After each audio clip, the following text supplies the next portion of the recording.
Good morning Corona World. Et ici Charles, je ne suis pas complotiste, je suis curieux. Je ne suis pas anti-vax, je suis pro-traitement précoce. Mais cependant, je suis anti-con. Et il y en a déjà beaucoup. Mais je ne suis pas anticonstitutionnel car je vais monter un parti politique qui s'appellera On en a marre. Alors politiquement ça se situe à gauche de On nous prend pour des cons et à droite de Qu'on arrête de nous prendre pour des imbéciles. Bref, surtout je suis républicain et il y a la République qui m'a fait un cadeau extraordinaire grâce à des gens souvent dévoués et la tâche n'est pas facile. Les instituteurs, la République m'a appris à lire et à écrire pour devenir un bon citoyen. Alors, il y a une chose, c'est qu'en fait de compte, cette lecture, là, le fait que je puisse lire, ça m'a permis d'aller lire des rapports sénatoriaux, dont ce rapport, le 270, un rapport d'information, sur l'étude de la Cour des comptes relative à l'utilisation des fonds mobilisés pour la lutte contre la pandémie H1N1. Oui, parce qu'en fait de compte, mes chers amis, les gens disent « Ah, mais non, mais le coronavirus, c'est la première fois de l'histoire qu'il y a un truc qui se passe comme ça. » Eh bien non, ça fait plus de 15 ans ou même plus de 20 ans qu'on s'y prépare. On a eu une répétition générale avec la grippe H1N1 qui n'a pas été une pandémie dont la létalité a fait naître dans l'histoire. Mais cependant, on n'a pas trouvé, on n'a pas conservé les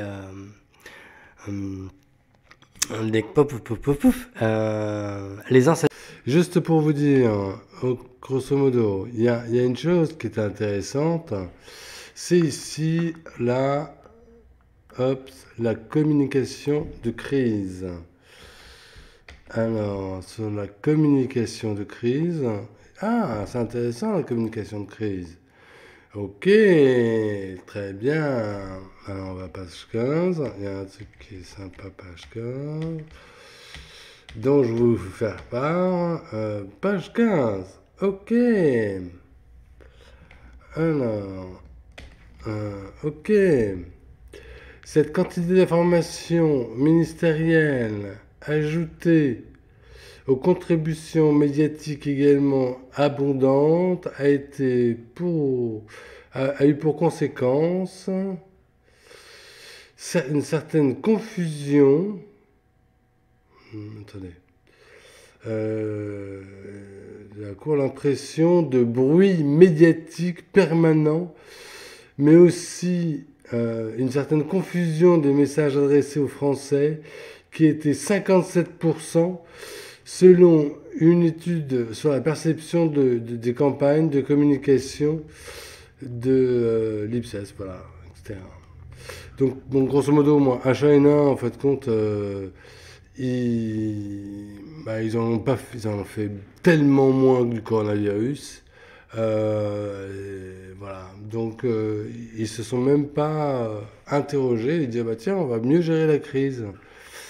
Alors, j'ai un rapport qui est beaucoup plus intéressant, le 638.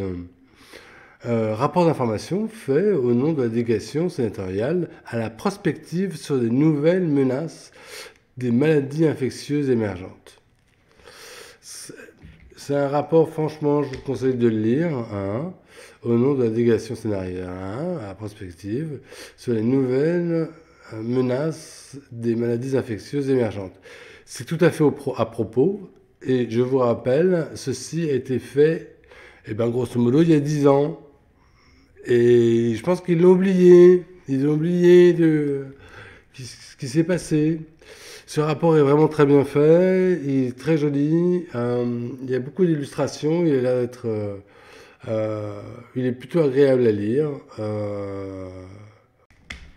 Ok. Les médecins des acteurs de santé publique à part entière. À part entière, tu veux dire qu'en fin de compte, il faut pas... non, il faut aller voir les médecins. Alors, il y a marqué, en France, l'organisation des médecins généralistes, en amont, prévenir les risques d'infection demeure encore parcellaire.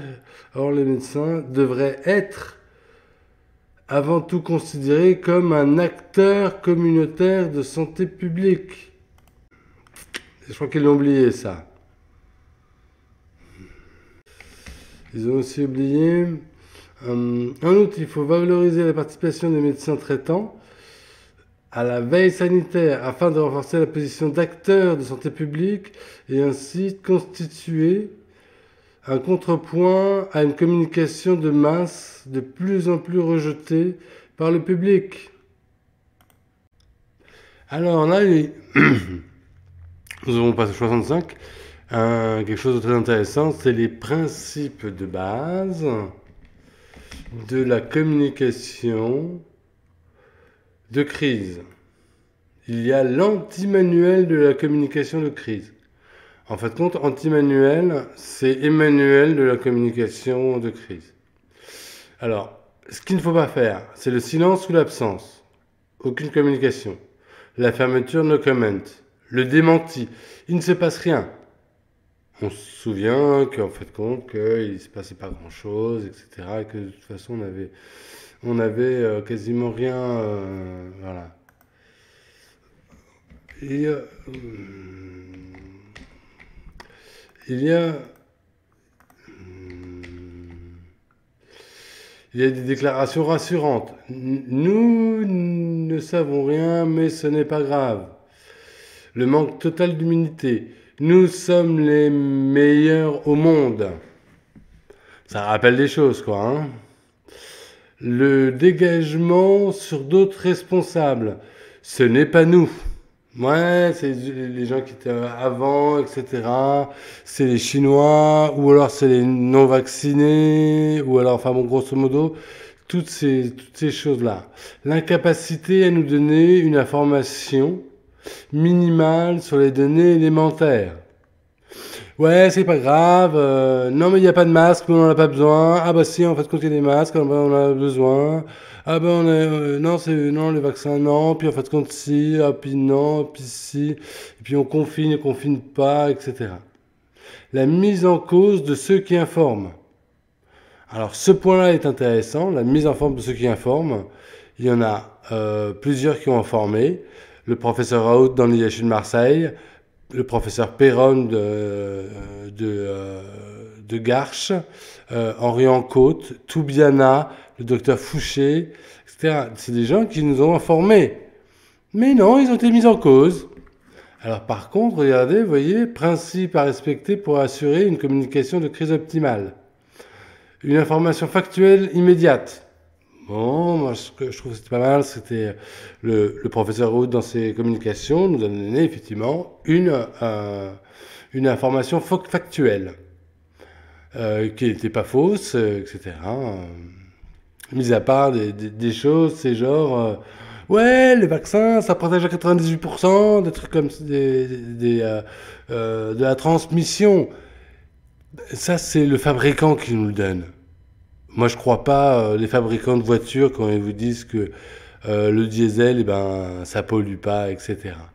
La reconnaissance des faits qu'il y a bien un problème. La démonstration du sérieux. Les responsables sont à la barre, ils sont engagés, ils ont engagé les actions et ils suivent les procédures qui ne relèvent pas seulement de l'improvisation. Eh, franchement, ça se passe de commentaires.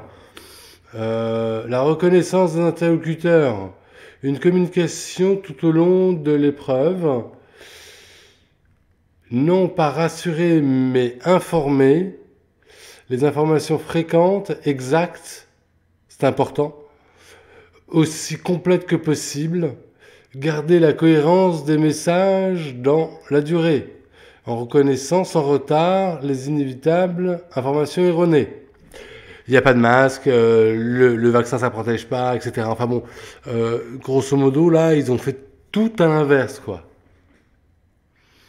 Voilà, pour répondre aux questions, un porte-parole de haut rang, à la fois technicien et décideur, préparé aux communications mécaniques, médiatiques.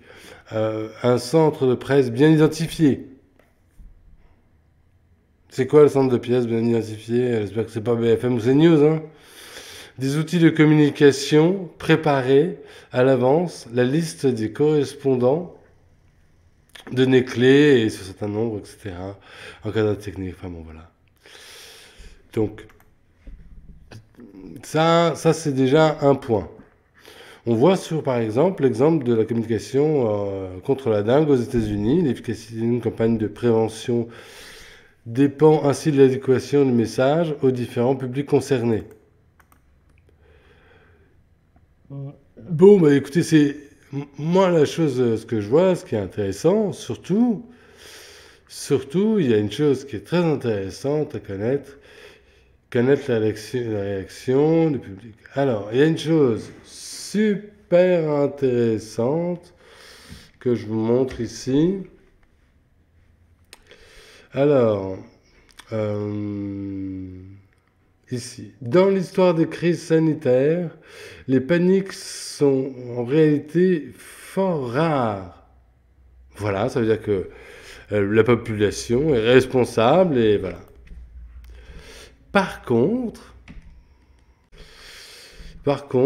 au contraire, quand les autorités paniquent, prises au piège de leur politique du secret, j'invente rien, hein, c'est en 2014, hein, comme en Chine au moment du SRAS, c'est alors que des mouvements violents agitent la société.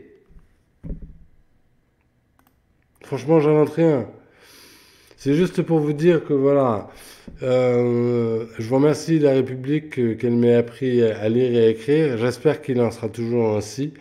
Et nous allons nous battre pour que cette folie s'arrête et remettre de la réalité un petit peu dans tout ça et un peu de bon sens.